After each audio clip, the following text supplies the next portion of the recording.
अगोदर सारंग माध्यमिक महाविद्यालयामध्ये इथं तपासणी केली असता मुख्याध्यापकांकडून सगळी माहिती घेतली आणि शाळेतील उपस्थित सर्व विद्यार्थ्यांचे जबाब घेतले। त्यांच्याकडून माहिती तपासित असं मिळालं की संस्था अध्यक्ष यांच्याकडून प्राप्त खाद्यपदार्थ ज्यात मटकीची उसळ होती, आणखी वरण, तांदूळ, डाळ, तांदूळ आणि गुलाबजामुन साठीचे सुरुची कंपनीचे पॅक्ड फूड प्रॉडक्ट होते, ज्याची 20 पाकिटे त्यांनी प्रोव्हाइड केले होते शाळेला। त्यानंतर त्यांनी गावातीलच एक आनंद सीताराम पाटील हंगामी स्वयंपाकी होता, त्याच्याकडून त्यांनी शाळेतच बनवून घेतलं होतं गुलाबजामुन, दाल वरण आणि मटकीची भाजी असं माहिती मिळाली। त्यानंतर पाणी त्यांच्या शाळेत जी पाण्याची टाकी होती 500 लिटरची टाकी, ते पाणी चेक केलं असतं त्यांना ते ग्रामपंचायतीकडून पुरवठा केला जात असल्याचं कळालं। त्याच्यावरती त्यांच्याकडे कोणती फिल्टर सिस्टीम नसल्याचं मला ते आढळले।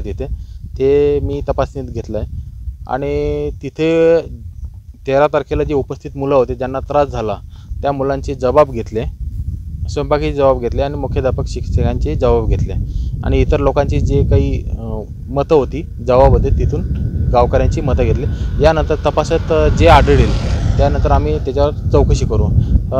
पण आणखी एक मुख्याध्यापकांकडून कळालं की त्यांच्या वरिष्ठांच्या सूचनेनुसार त्यांनी उरलेले जे काही अन्नपदार्थ कालचे होते त्यांनी परस्पर त्यांच्याकडून लॅबला जळगाव लॅबला पाठवले आहेत त्यांच्या वरिष्ठांच्या सूचनेनुसार। त्यामुळे मी इथं जेव्हा तपासणी करण्यासाठी आलो होतो इथं शिल्लक काहीच नव्हते अन्नपदार्थ, शिल्लक नमुने।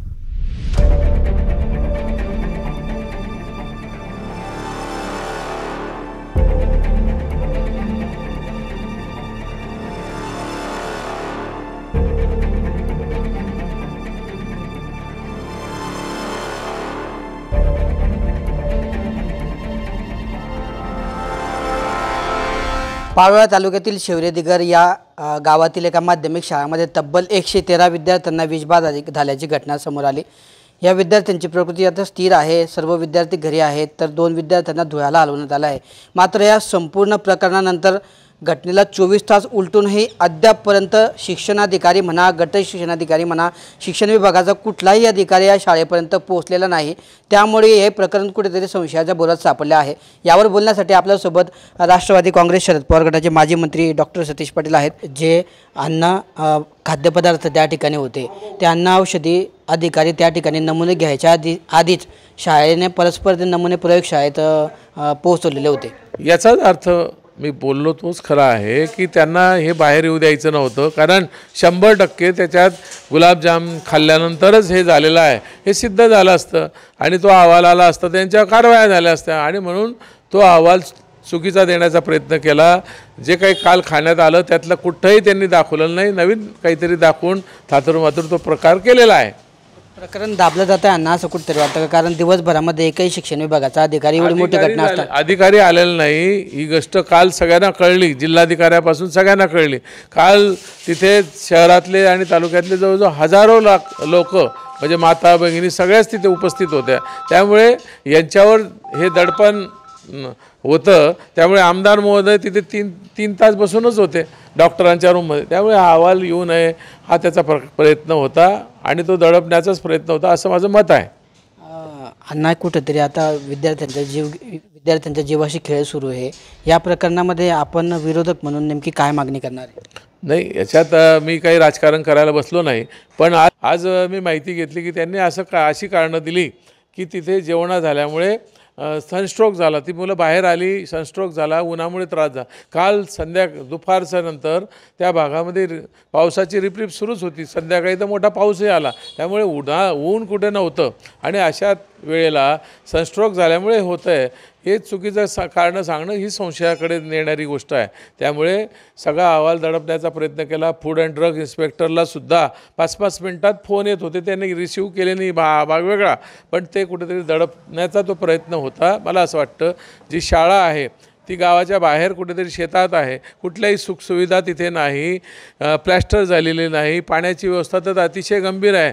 कुठून तरी पाईपनं एक टाकी आहे, त्या टाकीमध्ये पाणी सोडलं जातं, पिण्याची व्यवस्था तीच आहे. मला वाटतं इतके गंभीर प्रकार जे झाले तरी शालेय व्यवस्थापन समिती लक्ष देत नसेल, चेअरमन देत नसेल.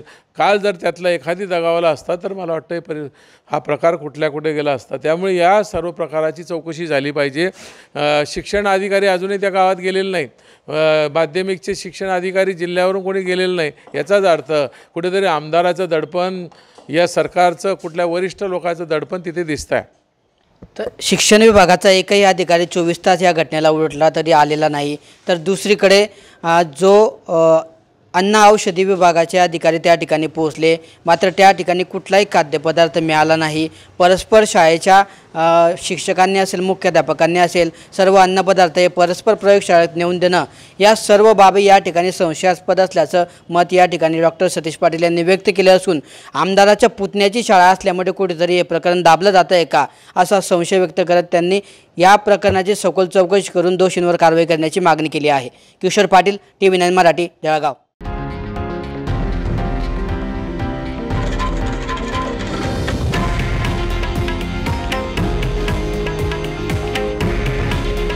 हे आहे देशातील नंबर 1 न्यूज नेटवर्क आणि आपण पाहत आहात TV9 मराठी. काळजी तुमची, हित महाराष्ट्राचं.